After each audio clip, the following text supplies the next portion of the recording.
Today we're working on a kill shot 1 and we're putting sealed bearings in the throttle shafts. Here I have the throttle shafts out.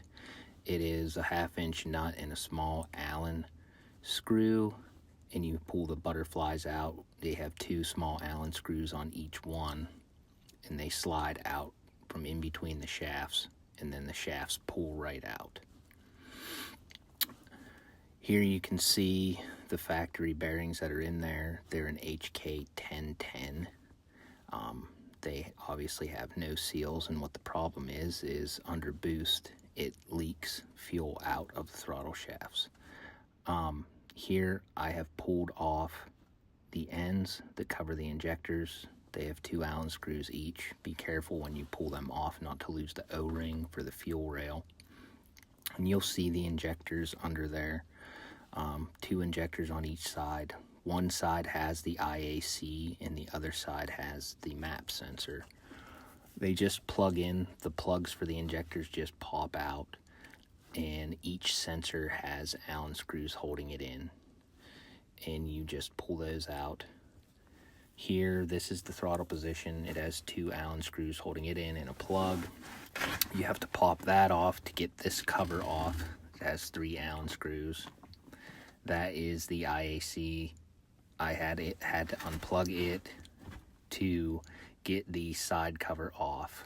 When you take the 3 screws out of the side cover and have everything unhooked, it will just lift completely off, the whole harness, all the wires, everything. You can just set it to the side and you will just pop it right back on and put everything as it was. It's very self-explanatory when you get in there.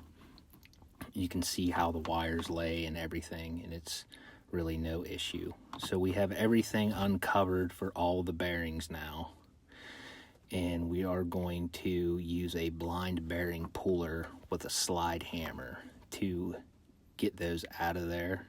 Here is the bearing puller that I bought from Amazon. It comes with everything you need: the slide hammer, multiple sized pullers. The puller goes in, and then the other piece screws into it, and it expands it out. And you just put the slide hammer on and pop it right out. It just takes a few hits on the hammer to get it popped out.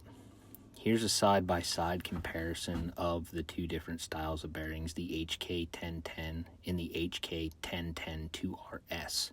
You can see this one has no seals in it, and this one you can see has a seal on the inside and on the outside, just a rubber seal. And in theory, this should stop fuel from being pushed out of the throttle shafts under boost. I have not tested this out yet due to it being winter, but I'm thinking it should work. So here is one installed, and this is how I'm putting them back in. I'm just tapping it back in.